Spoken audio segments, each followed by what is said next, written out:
Hey everybody, this is Charlie from Be With. I hope you're doing well.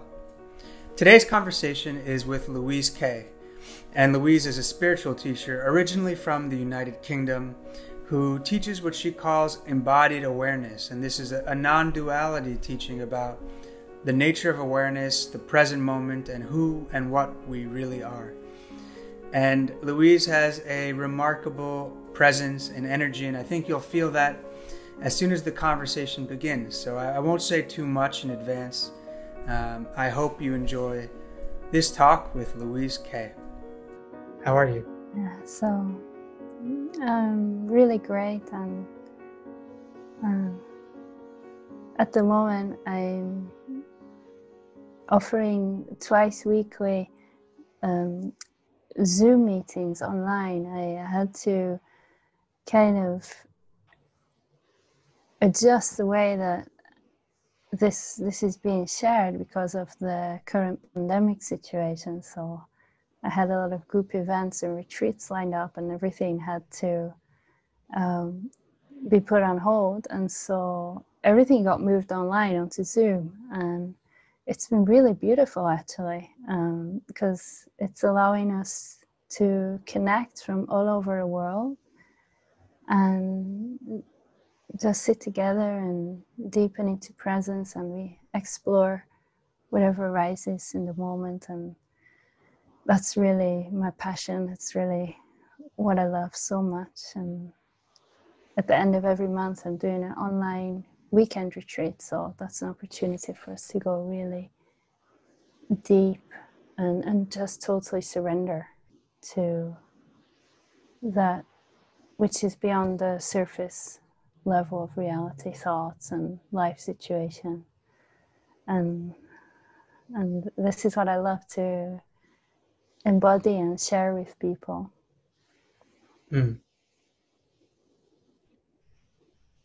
How have you found it different to be doing these on Zoom? I mean, what are the differences from doing it in person?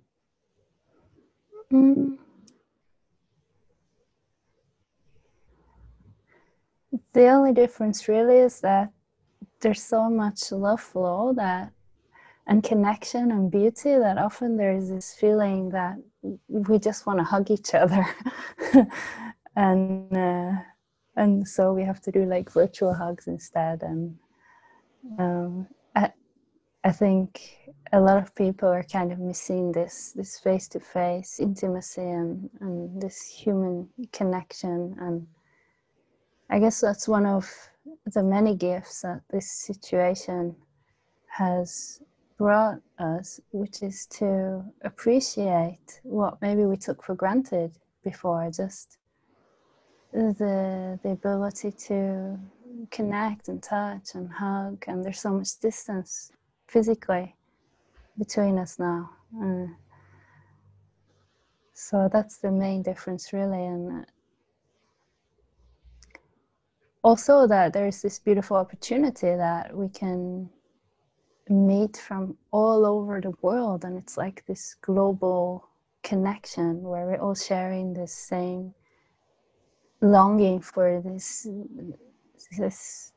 something deeper meaning to life. And when a group of people come together with the shared intention to deepen in presence and connect from the recognition of the true self as the absolute, rather than connecting from the personality level and the sense of separation, there's such a field of unity that's created, and a lot of healing takes place in that field. So it's incredibly, it feels very sacred to me.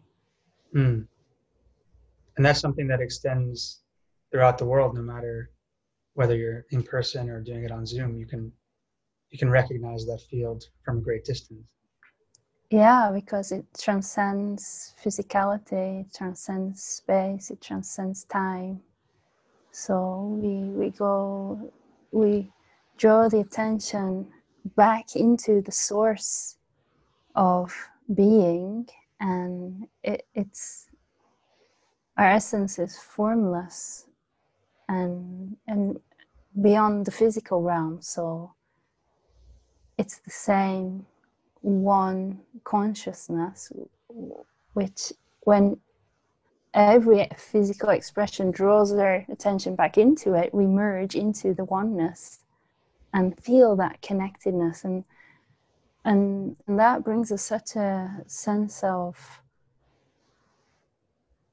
deep intimacy and human connection, as well as when we're relating with each other, as well as connection to our all that is the essence of life. And it's deeply fulfilling and deeply nurturing for us. And that's what most, I think everybody longs for, really. And most people have a kind of subtle feeling or intuition that something's not quite right. It's like something's missing. And then there's not knowing what that is. And so there's a seeking that something externally, whether that's in alcohol or sex, relationships, materialism, seeking recognition. But it never quite hits the spot. It's when we get these temporary hits of a sense of fulfillment or satisfaction, but then that emptiness arises again. And what I've discovered is that this is what truly brings that sense of lasting peace and fulfillment, to discover this, or what I refer to as the true self.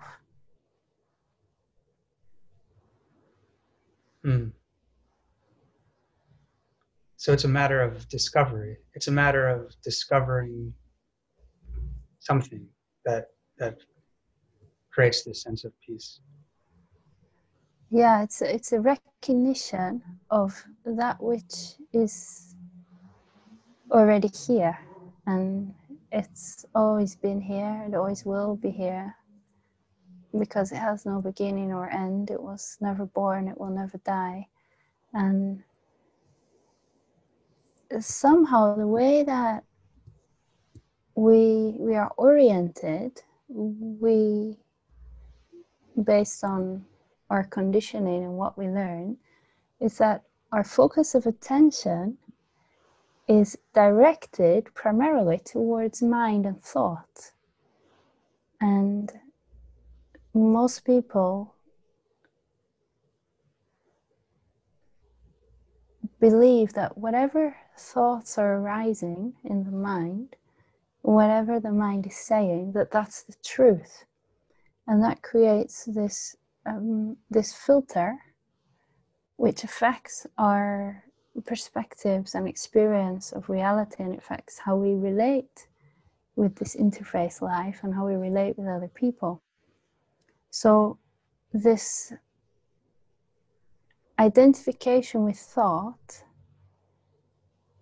is what we inquire into in order to see that actually it's not real. It was an illusion that we were buying into. And once that filter, it's like a veil, is removed, there's a recognition of that which was always here, which is the true self. Mm. So the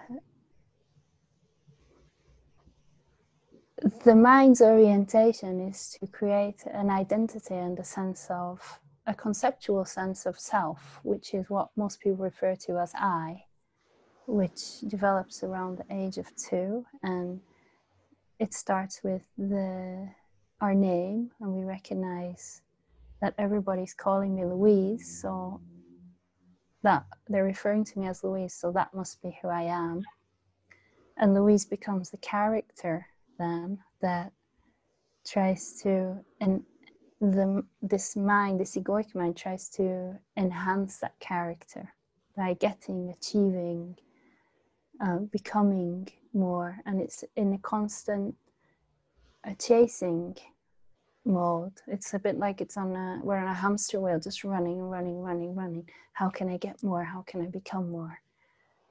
To feel a sense of worth and value. And sometimes that's positively oriented. So there's a positive sense of self, which is healthier. But that can also become incredibly inflated and cause suffering to others and to the self. And sometimes it's negatively oriented, so it expresses itself like a victim, or the one that's not good enough, or the one that nobody likes. And when we believe in these stories and self-identities, that's really what creates our suffering, because we believe ourselves to be this limited, imaginary self, which is actually not who we are. So the discovery is an inquiry into what is actually real. And when we really look at this with openness and honesty, what is discovered is that I am. We all know this. We all know I exist, I am. And without adding anything onto that I am, the I am is simply that which is aware, this pure awareness. And experience arises in the moment, in this field of awareness. So sounds are perceived, and there's no effort required to perceive sounds. It's happening all by itself. And even if we try to stop perceiving sounds, we can't stop, because we're not doing it. There's no I that's actually hearing.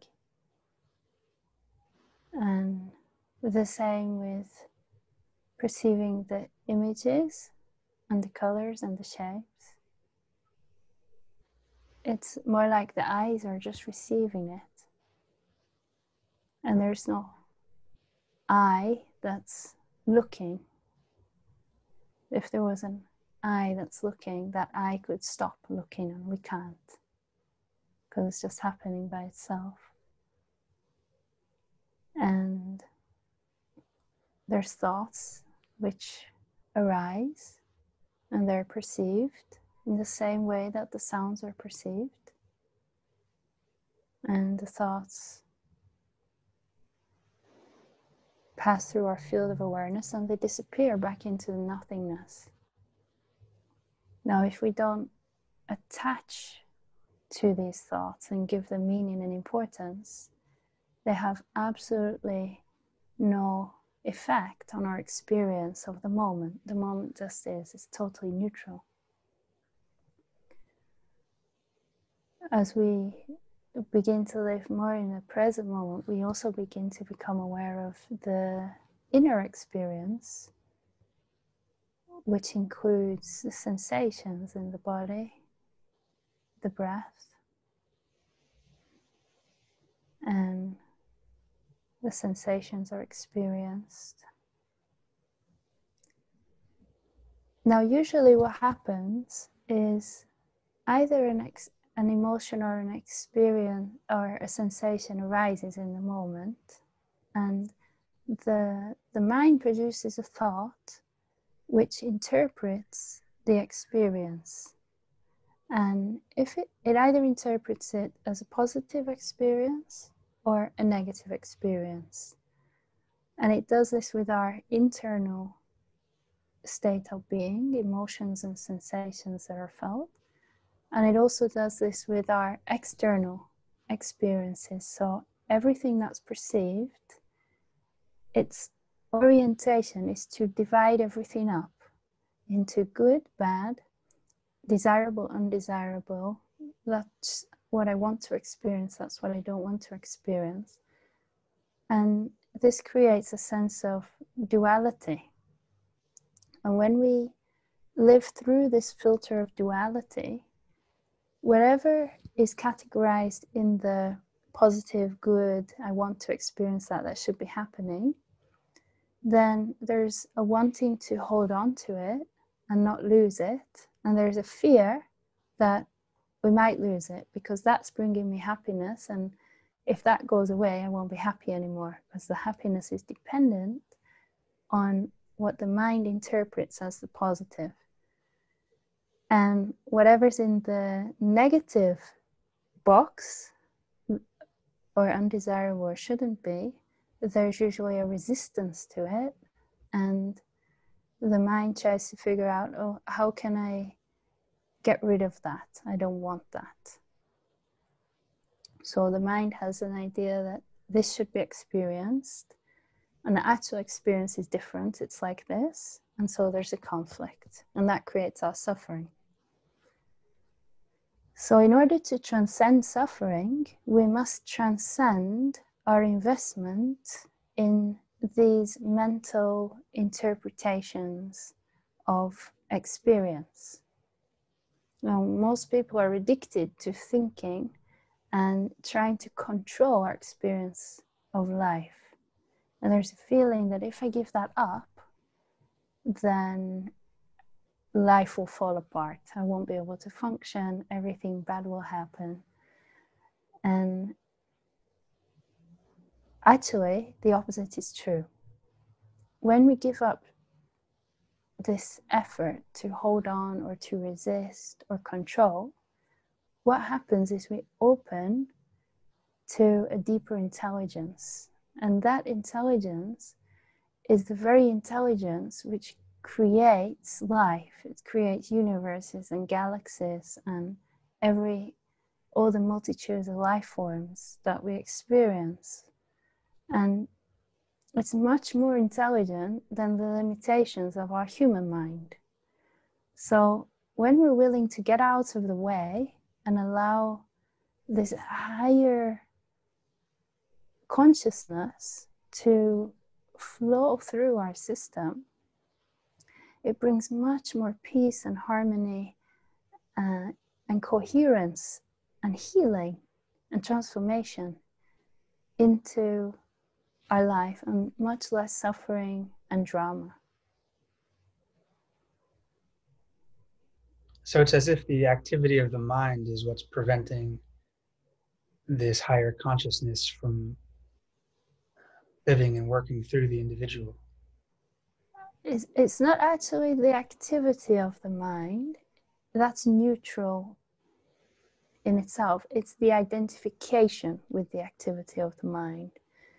So the mind produces these thoughts and divides things up, separates things.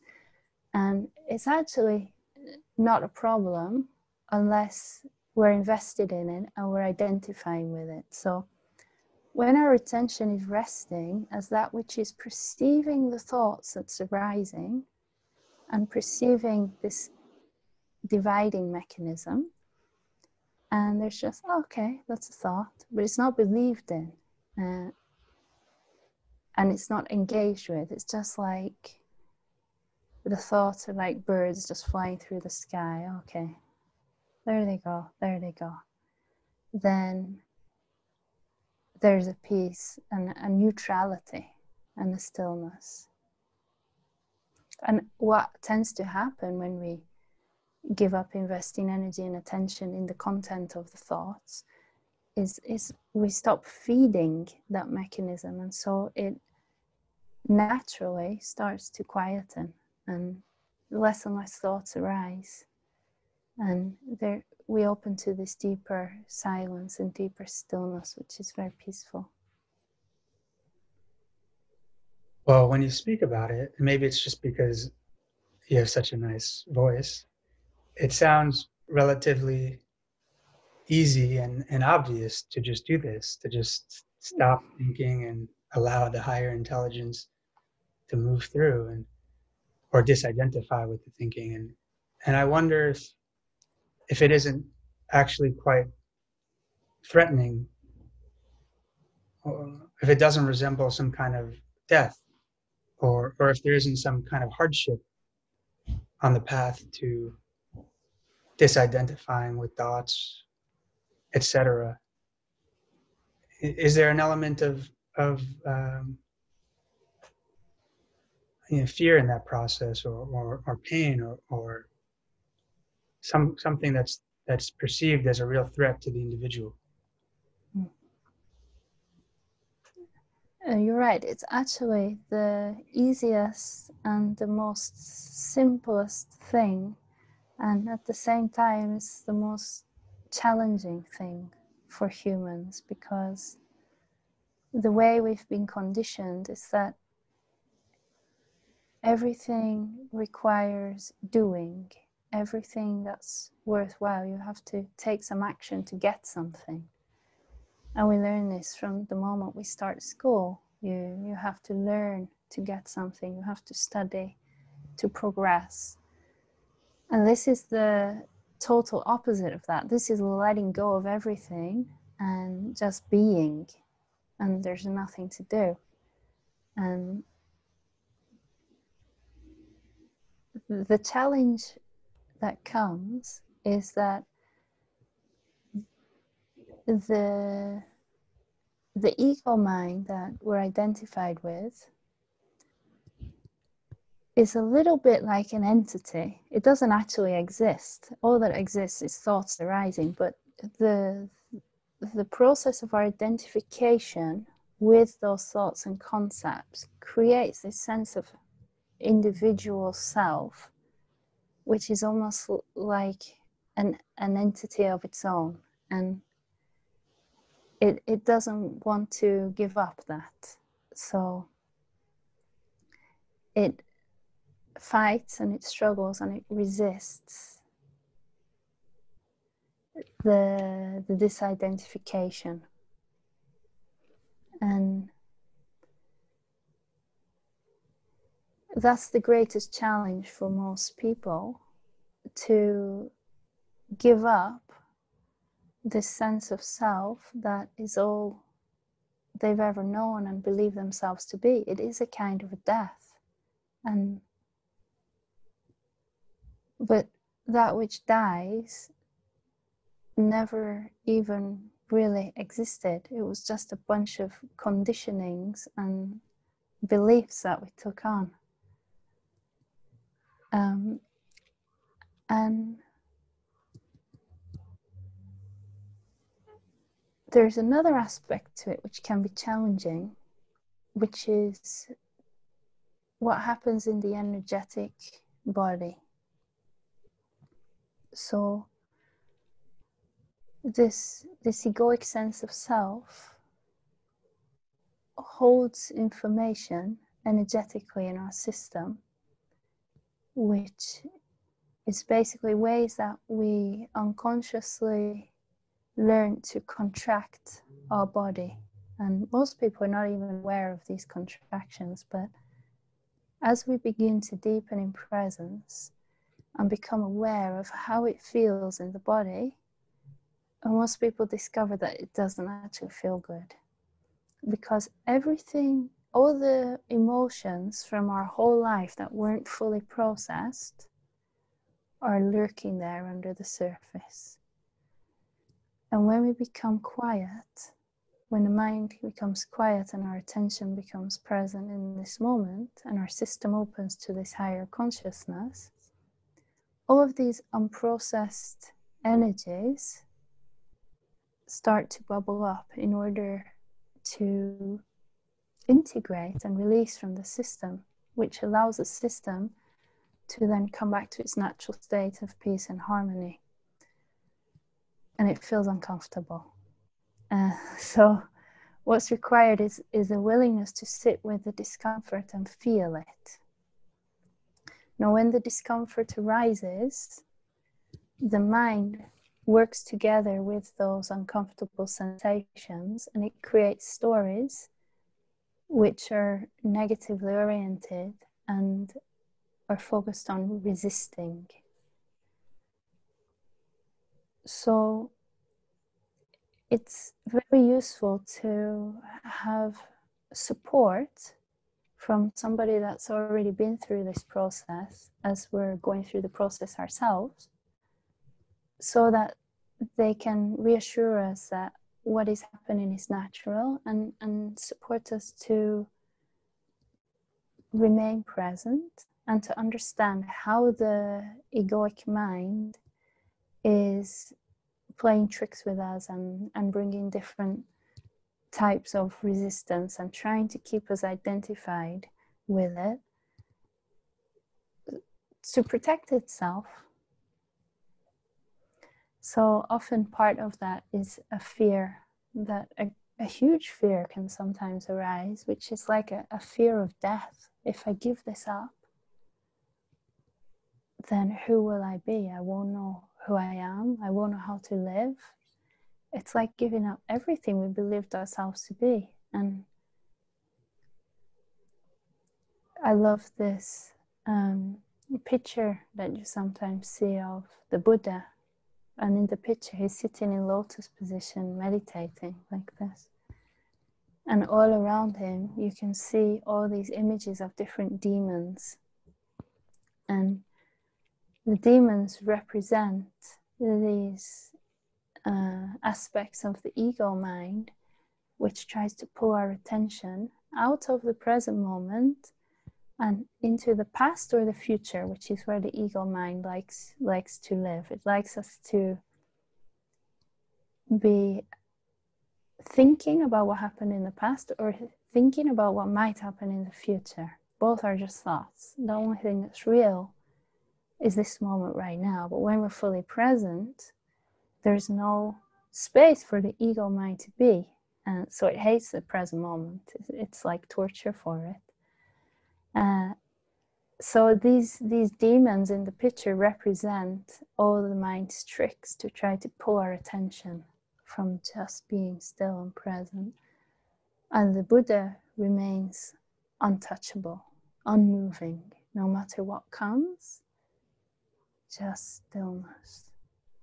And that's what's required in this process, as these layers of unprocessed energies and emotions release and purge from the system, as it's like a deep cleanse happens, and as these layers of conditioned behaviors and thoughts also start to fall away.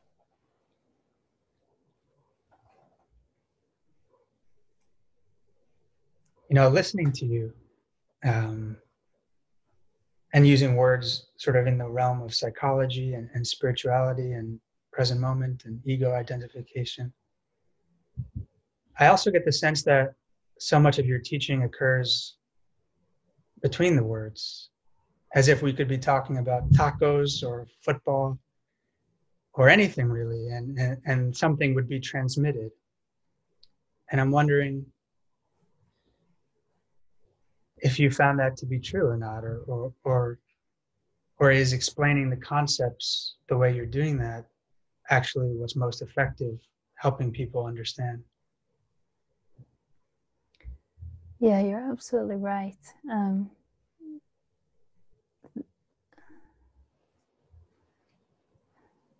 There's a kind of mystical, alchemical transmission which takes place when there is an openness and an authentic interest in higher consciousness. And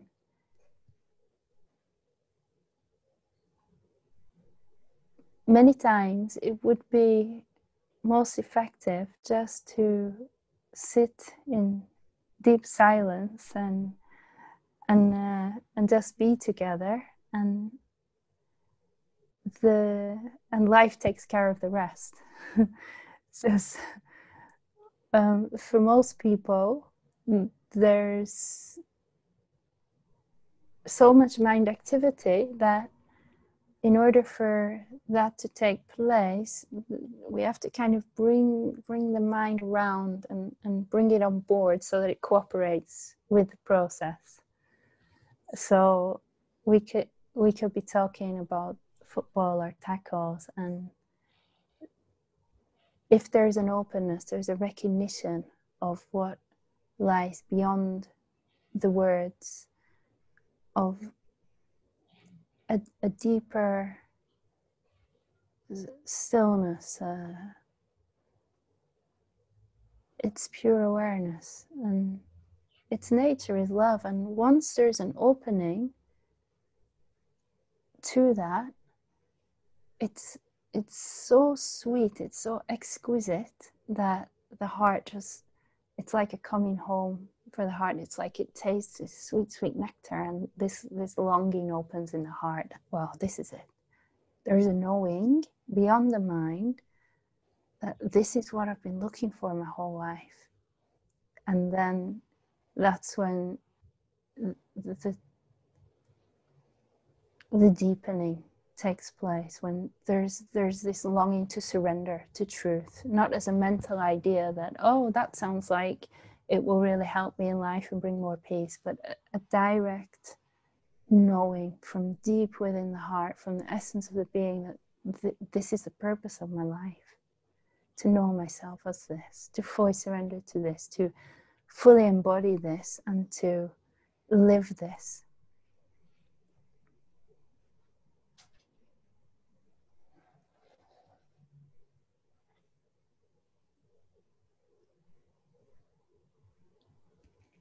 So there may be someone listening right now who connects with what you're saying and longs for the openness to be able to receive that alchemical process that you're speaking about. They want to be open, but maybe they don't know how. Maybe they don't know how to be open. Maybe they're not sure if they are open. So how can people open up to that if they want to? Mm.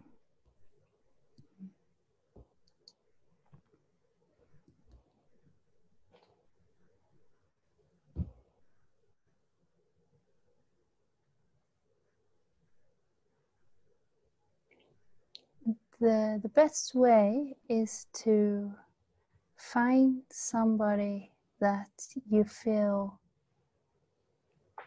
a resonance with, that is sharing that,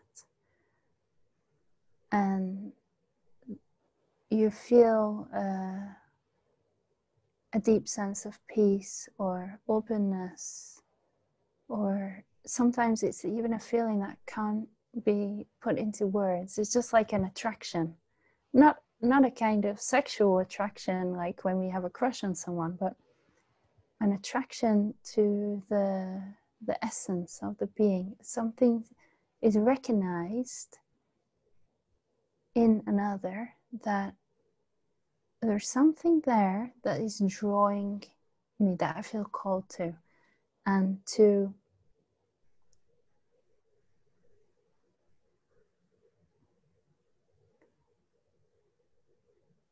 spend time in that field.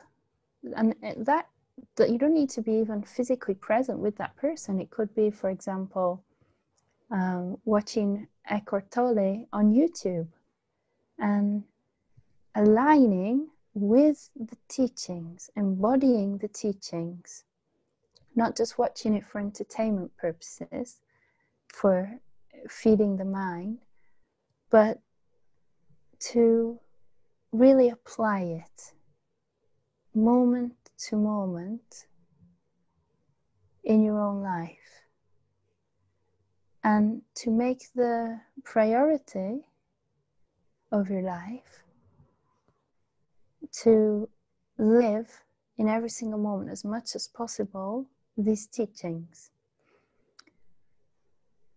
Because we give so much focus and attention to that which is what the Buddhists call samsara, the dream, the illusion of life, which is not real. That it's a waste of our energy, actually. It doesn't actually, never brings us a sense of fulfillment. And this is really a path for those that feel a deeper purpose, a deeper calling, and if anybody watching that feels that deeper calling, and you have the willingness to make it your number one priority in life, this is what's important to me. This comes before all else. And to practice focusing the attention fully present in this moment, every single moment, and just observing whatever thoughts pass through, whatever thoughts come, relating with it like, that's the mind, I'm not interested, that's the mind, that's not me. And it's a bit like breaking a bad habit, because we spent so many years practicing engaging with the mental content and our thoughts that for most people it's not even in their conscious awareness. And when we begin to investigate, we start to see more clearly all the thoughts that are sucking up so much of our time and attention and energy, and most of it is just such a waste. It's total nonsense. And instead, to just experience what's here now, whatever sounds are here, whatever images are here, and also to become more aware of how it feels in the body, like following the breath, and then noticing, can I feel inside my hands? Can I feel that sense of aliveness? Can I feel that in the other parts of the body? And if there's a contraction or a tightness somewhere, to gently drop the attention into that and just open to feeling it and allowing it. And that takes us deeper into presence too. And to ask this important question, who am I? What is it that's here that's never changing? Because anything that's part of that mind-made sense of self will change. It's the things we like, the things we don't like, our memories, they're very sketchy, not really reliable. The things we believe in, that sometimes changes even from year to year. The sense of identity of being a certain religion or nationality or part of a group. And to investigate, what is it that's aware of that?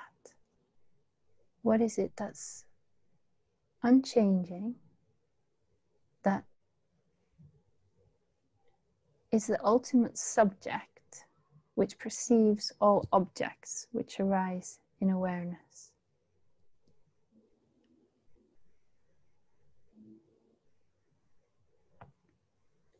You know, most of the time, these teachings, spiritual teachings of all paths, just strike me as extremely valuable and wonderful and so important. And occasionally, it just seems like total madness, like pure insanity.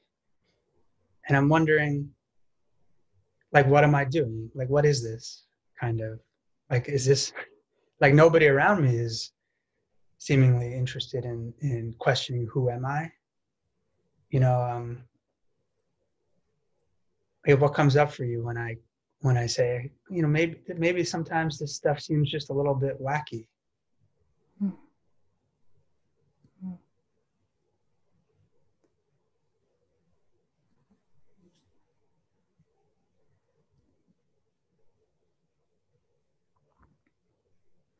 It's understandable that it can seem weird and wacky and crazy, to a lot of people, because this is not something that's really very well known about in our society and in the mainstream at the moment, despite the fact that these teachings have been around for millennia. These are the earliest teachings that are the foundation for all the major religions. These are the teachings that Jesus spoke of, that the Buddha spoke of, that can be found in almost all indigenous cultures.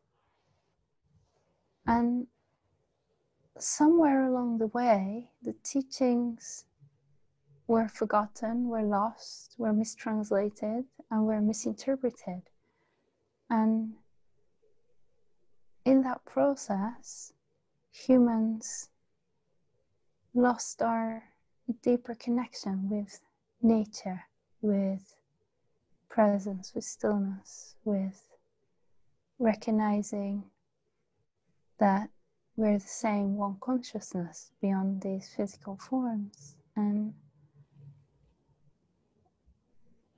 what took over instead was greed and competition and selfishness. And it's led us to a point now where we've become so dysfunctional as a society that we've actually started to destroy our own planet, and we're killing the rainforests which provide us with the oxygen that we need to live. And we can walk past other human beings on the streets that are hungry, that are cold, that are homeless, and we kind of become immune to it. We see on the TV every day starving people, wars, fighting. It's normal for us now. So when a baby is born into this society, the baby comes in connected and pure in that natural state. But what happens is the baby's like a blank canvas or a sponge that soaks in everything around it and takes on all the beliefs that are modeled around it and all the conditionings that it's taught. So from generation to generation, certain unconscious beliefs and conditionings and traumas are being passed down, and children are growing up without any access to these incredibly important teachings which could really bring them a life of peace and joy. But people don't know that it's available because it's not in the mainstream. And maybe one of the reasons it's not in the mainstream is because it's not very interesting for the egoic mind. The way the mind is oriented, that it wants something to be interested in, to learn about, to be entertained, so that we don't have to be present and still and feel the discomfort that we're feeling. We want to feel good, so we're constantly chasing. So once somebody has access to these teachings, if there's an openness in the system, there's a deep knowing that there is some truth in it. And usually that's the beginning of an incredibly beautiful opening and transformation process.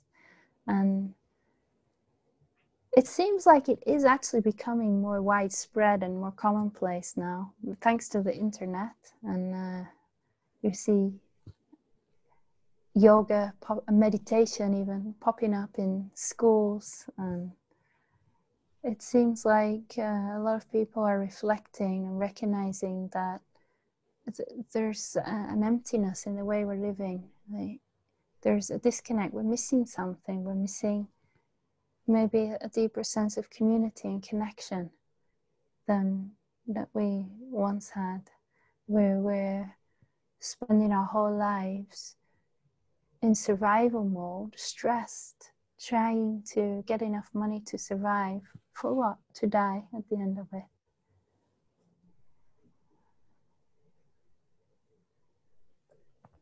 And many times we need to suffer in order to start looking for the deeper meaning to life. So the suffering can also serve us, serve a purpose on this journey. Was that a part of your experience, Louise? Not particularly for me. There was a belief that I was happy. If you'd asked me 20 years ago, are you happy? I probably would have said yeah, and I thought I was. But I wasn't aware that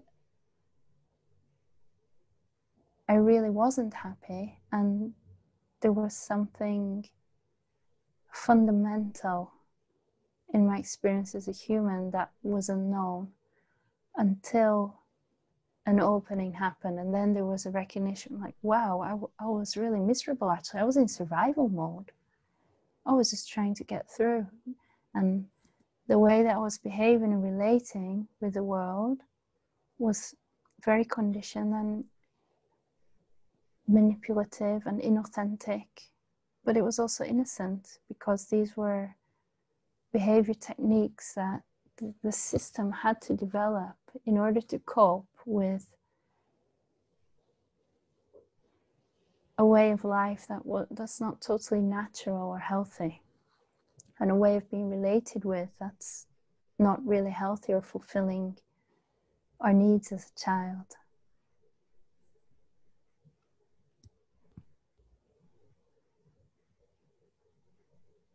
And so how do you compare your experience now to that person you're speaking about? Now there's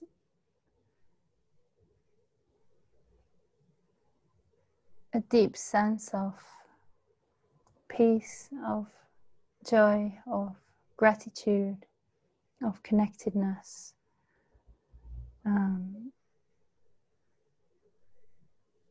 And there's no more suffering.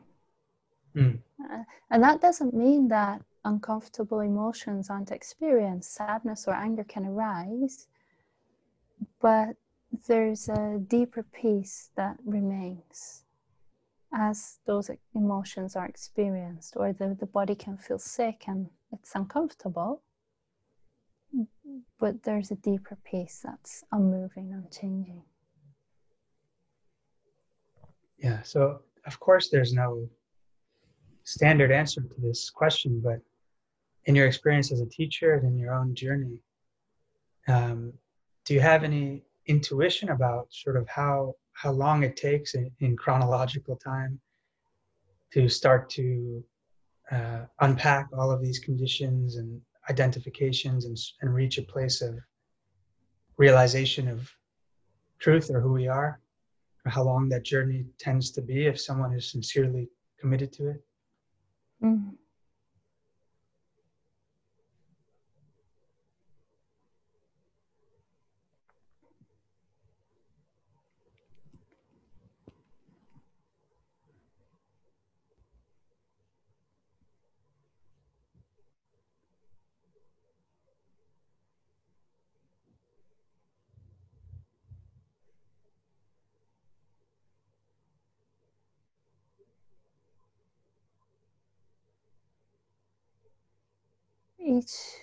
Each individual is totally unique and different and has a totally different journey. And just like some flowers blossom early in February and they open up pretty quickly, Some flowers take their time and they open more slowly.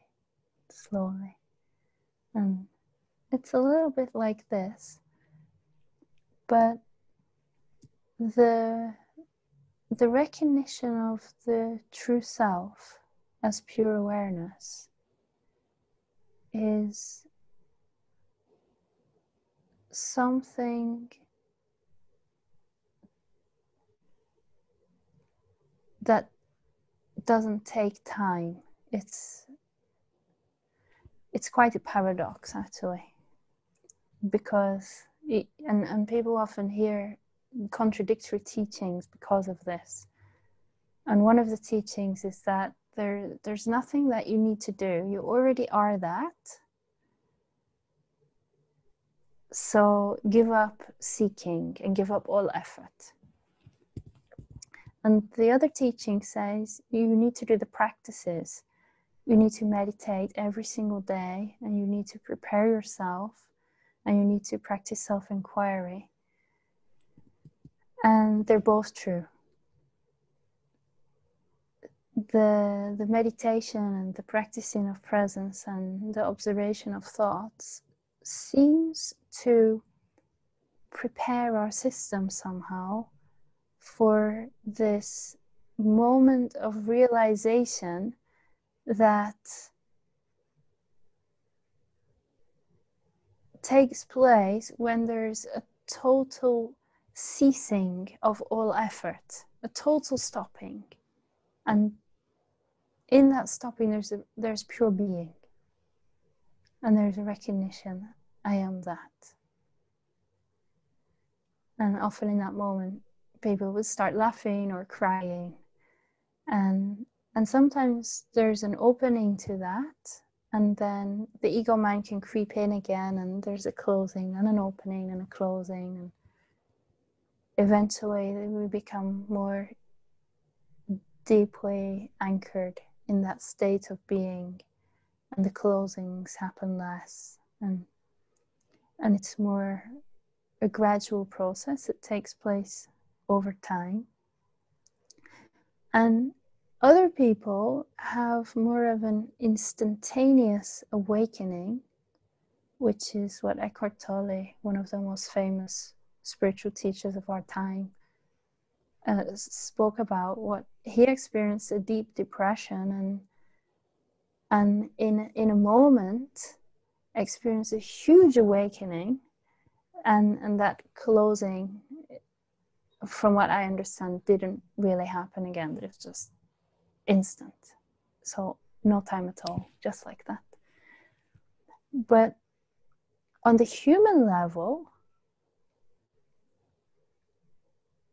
there's a process of integration, transformation, and healing that takes place that seems to me that it has no end. It's infinite. And so there's the transcendent aspect of our true nature, which is totally perfect, totally complete, needs no healing, needs no fixing, is perfect just as it is. And then there's this human form, which is carrying traumas and unconscious beliefs that need unraveling. And that goes through this process in time. And I'm continuing to experience personally that unraveling and release of trauma, and it seems there's no end to it. Mm. Well, I feel like we've presented a very, very lucid kind of overview of at least some aspect of what you teach. And yeah, I wonder if you have any final things you'd like to share, anything that you didn't express that feels relevant, or anything that pops into your mind. Mm. Mm.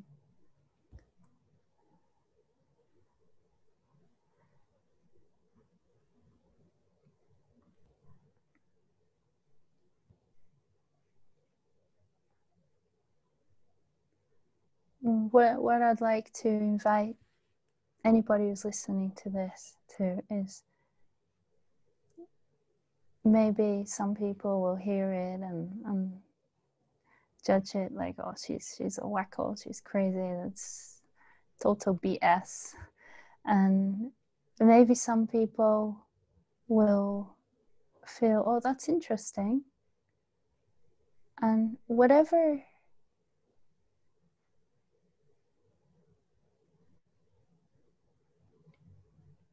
way you respond, I would like to invite people to not just take my word for it, whether it's believed or not, but to try it out for yourself. Try out experiencing this moment as though it's the first moment of your existence. Like you've just been born right now and you don't even know any language. And just allow the moment to be experienced without any mental interpretation or labeling. And just see if, without believing any thought that arises, if it's possible for you to have any problems or to suffer in this moment right now.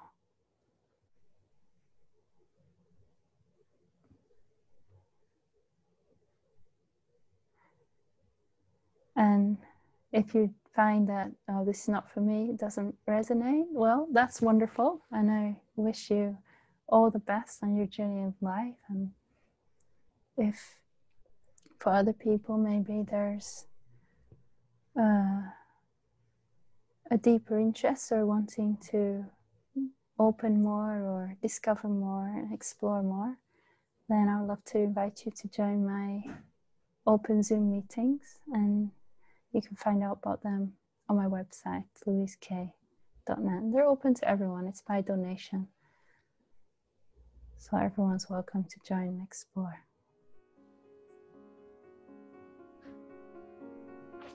Thank you. Thanks, Charlie. Really nice talking to you.